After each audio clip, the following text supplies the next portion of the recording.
Halo, selamat datang kembali di channel YouTube saya, Bos Maroha Marbun. Di video kali ini saya akan membahas tentang cara membeli rumah 50% lebih murah di bawah harga pasar.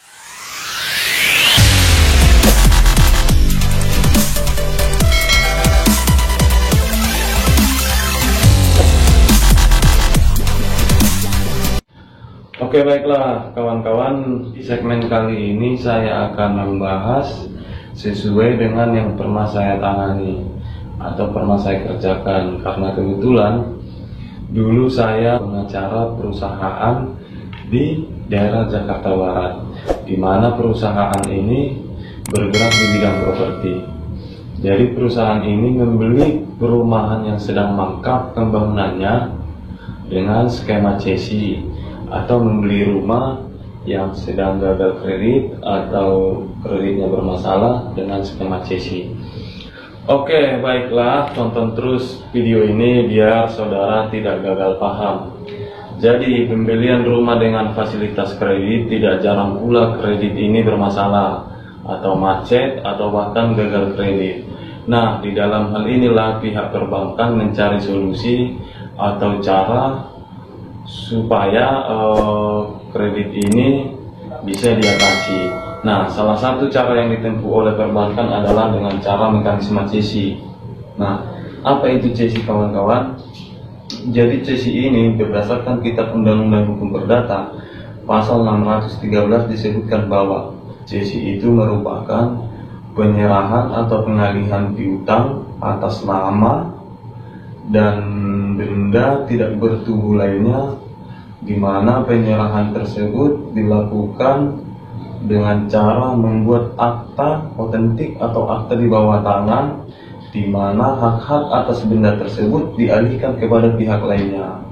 Nah, mekanisme cesi ini adalah cara yang legal dilakukan.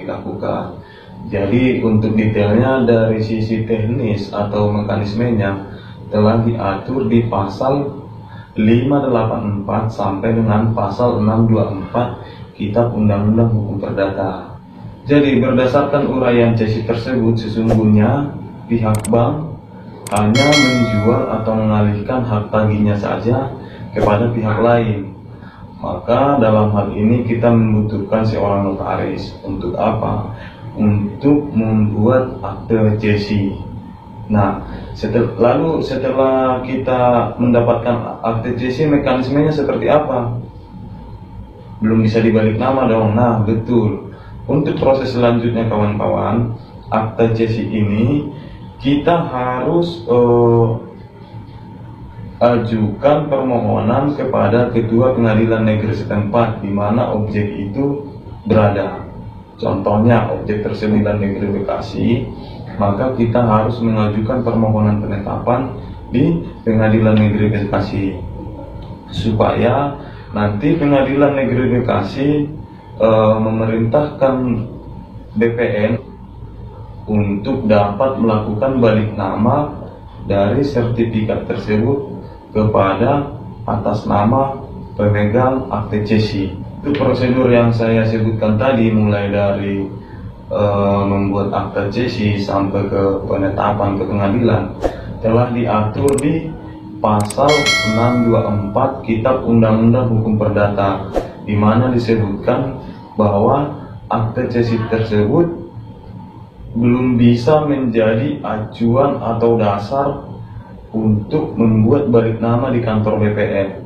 Bahkan nanti kalau Anda membawa akte cesi itu sebagai bukti pemilik saudara, maka itu pihak BPN tidak akan mau membaliknamakan sertifikat tersebut, melainkan saudara harus melakukan permohonan atau mengajukan permohonan ke Pengadilan Negeri setempat supaya Pengadilan Negeri memerintahkan BPN untuk membaliknamakan atas nama sertifikat tersebut kepada saudara sebagai pemegang akte cesi. Jadi kawan-kawan, saran saya sih, ketika saudara berminat untuk membeli rumah dengan mekanisme cesi, saudara harus teliti. Kenapa?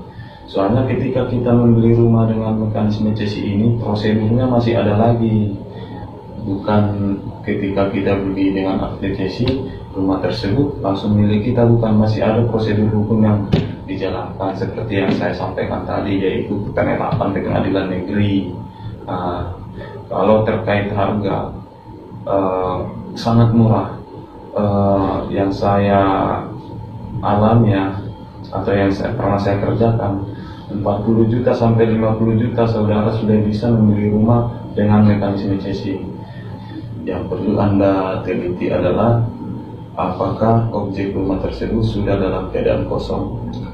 Nah, ketika rumah itu sudah dalam keadaan kosong dan pemiliknya sudah nggak tahu di mana, ini lebih aman kita take dengan cara CC. Kenapa? Untuk prosedur selanjutnya nanti kita nggak ada lagi surat peringatan, somasi segala macam. Kita hanya mengajukan permohonan kepada ketua pengadilan yang memohonkan supaya